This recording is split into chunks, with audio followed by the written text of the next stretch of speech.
கர்த்தருக்கு ஸ்தோத்திரம். ஆண்டவராக இயேசு கிறிஸ்து உங்கள் ஒவ்வொருவரையும் ஆசீர்வதிப்பாராக. இந்த நாளிலும் கர்த்தர் நம்மோடு பேசுகிற வார்த்தை 2 ராஜாக்களின் புஸ்தகம் 10வது அதிகாரம் 30வது வசனம். கர்த்தர் யெகூவை நோக்கி, என் பார்வைக்கு செம்மையானதை நீ நன்றாய் செய்து என் இருதயத்தில் இருந்தபடியெல்லாம் ஆகாபின் குடும்பத்துக்கு செய்தபடியினால் உன் குமாரர் இஸ்ரவேலருடைய சிங்காசனத்தின் மேல் 4 தலைமுறையாக வீற்றிருப்பார்கள் என்றார். கர்த்தர் யெகூவை நோக்கி, யெகூ என்பவர் இஸ்ரவேலிலே ஆகாபுக்கு பின்பாக வந்த இஸ்ரவேலின் ராஜாவாக இருக்கிறார்.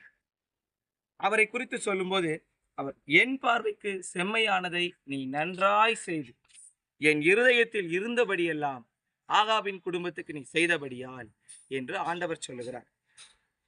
கர்த்தர் யெகூவை நோக்கி, இன்றைக்கும் நாம் அவருடைய பார்வைக்கு செம்மையானதை நன்றானதை நான் செய்யும் போது ஆண்டவர் நமக்கு இதனுடைய ஆசீர்வாதத்தை சொல்லும் போது அவர் சொல்லுகிறார், உன் குமார் இஸ்ரவேலருடைய சிங்காசனத்தின் மேல் 4 தலைமுறையாக வீற்றிருப்பார்கள் என்று சொல்லுகிறார். நாம் செம்மையானதை செய்தால் நமக்கு ஆசீர்வாதம் கிடைப்பது நிச்சயம்.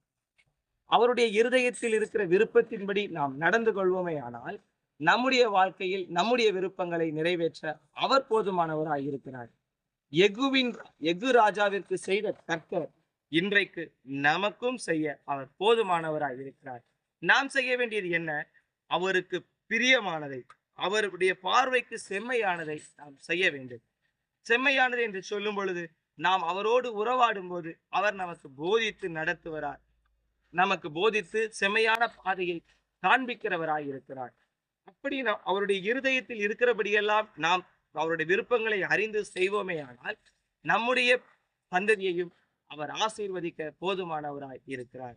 நாம் யாவரும் கேட்ட வார்த்தையின்படி அவருக்கு பிரியமானதை செய்யவும், அவருடைய உள்ளத்தில் இருக்கிறதை அறிந்து கொள்ளவும், செம்மையான காரியங்களை நன்றாய் செய்யவும் பிரயாசப்படுவோமா? ஜெபிப்போம். எங்களை நேசிக்கிற அன்பின் நல்ல ஆண்டவரே, இந்த ஆசீர்வதிக்கப்பட்ட புதிய நாளின் காலை வேளைக்காய் நன்றி. இந்த நாளிலும் கர்த்தர் எங்களோடு பேசின வார்த்தைகளுக்காய் ஸ்தோத்திரம். கர்த்தர் யெகூவை நோக்கி, செம்மையானதை நீ செய்தபடியினால் உன்னுடைய குமாரரின் சிங்காசனம் இஸ்ரவேலிலே 4 தலைமுறையாய் வீற்றிருக்கும் என்று சொல்லி மிகப்பெரிய ஆசீர்வாதத்தை கொடுத்த தேவனே, இந்த நாளில் உம்முடைய பார்வைக்கு செம்மையானதை செய்யவும், ஆண்டவரே உம்முடைய இருதயத்தின் விருப்பங்களின்படி நாங்கள் நடக்கவும் எங்களுக்கு கிருபை தாரும். இந்த வார்த்தையை கேட்ட ஒவ்வொரு பிள்ளைகளுக்கும் கிருபை செய்யும். செம்மையானதை அவர்கள் வாழ்வில் செய்வதற்கு, உமக்கு பிரியமான பாதையில நடப்பதற்கு ஒவ்வொருவருக்கும் அனுக்கிரகம் பாராட்டுவீராக. நீங்க கற்றுக் கொடுத்து நடத்துங்கப்பா. பெரிய காரியங்களை செய்யுங்க. கேட்ட ஒவ்வொரு பிள்ளைகளையும் அவர்கள் குடும்பங்களையும் ஆசீர்வதிங்க. பெரிய காரியங்களை செய்யுங்க. இயேசுவின் நாமத்தில் ஜெபிக்கிறோம். ஜெபம் கேளும் ஜீவனுள்ள பரலோக பிதாவே, ஆமென். கர்த்தர் இந்த நாளை நம் எல்லாருக்கும் ஆசீர்வதித்து தருவாராக.